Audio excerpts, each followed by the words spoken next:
ನಮಸ್ತೆ, welcome to Kusuma's kitchen. ಇದು ನಾನು ಮಾಡುತ್ತಿರುವ ಅಡಿಗೆ ಹಾಗಲಕಾಯಿ ಪಕೋಡ.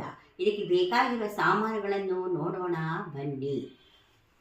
ಅರ್ಧ ಹಾಗಲಕಾಯಿ, ಅರ್ಧ ಕಪ್ ಅಕ್ಕಿ ಹಿಟ್ಟು, ಅರ್ಧ ಕಪ್ ಕಡಲೆ ಹಿಟ್ಟು, ಒಂದು ಈರುಳ್ಳಿ, ಒಂದು ಹಸಿಮೆಣಸಿನಕಾಯಿ, ಸ್ವಲ್ಪ ಕೊತ್ತಂಬರಿ ಸೊಪ್ಪು, ಸ್ವಲ್ಪ ಖಾರದ ಪುಡಿ, ಸ್ವಲ್ಪ ಉಪ್ಪು, ಸ್ವಲ್ಪ ಅರಿಶಿಣ, ಸ್ವಲ್ಪ ಇಂಗು, ಕರಿಯಲ್ಲಿ ಎಣ್ಣೆ, ಕಲಸಲು ನೀರು. ಮಾಡುವ ರೀತಿಯನ್ನು ನೋಡೋಣ ಬನ್ನಿ.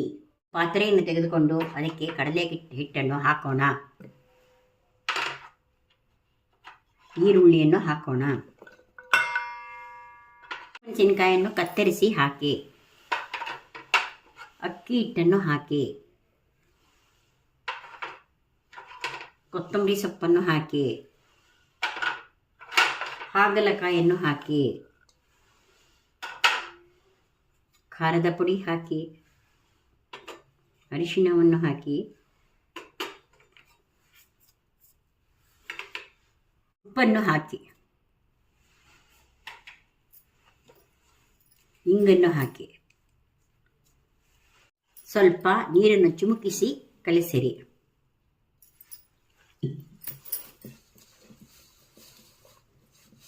ಗಟ್ಟಿಯಾಗಿ ಈ ಪದಕ್ಕೆ ಬರಬೇಕು. ಬಾಣಲೆ ಇಟ್ಟು ಎಣ್ಣೆ ಹಾಕಿದ್ದೇನೆ, ಅದು ಕಾದಿದೆ. ಈಗ ಪಕೋಡವನ್ನು ಹಾಕೋಣ.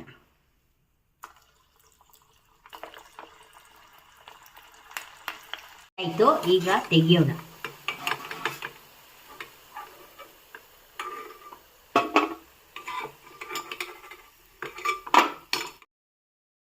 ಹಾಗಲಕಾಯಿ ಪಕೋಡ ರೆಡಿಯಾಗಿದೆ. ಇದು ಮಾಡುವುದು ಬಲು ಸುಲಭ, ಬಲು ರುಚಿಯಾಗಿರುತ್ತದೆ. ಇದು ಮಾಡಿ ನೋಡಿ, ತಿಂದು ಸವಿಯಿರಿ.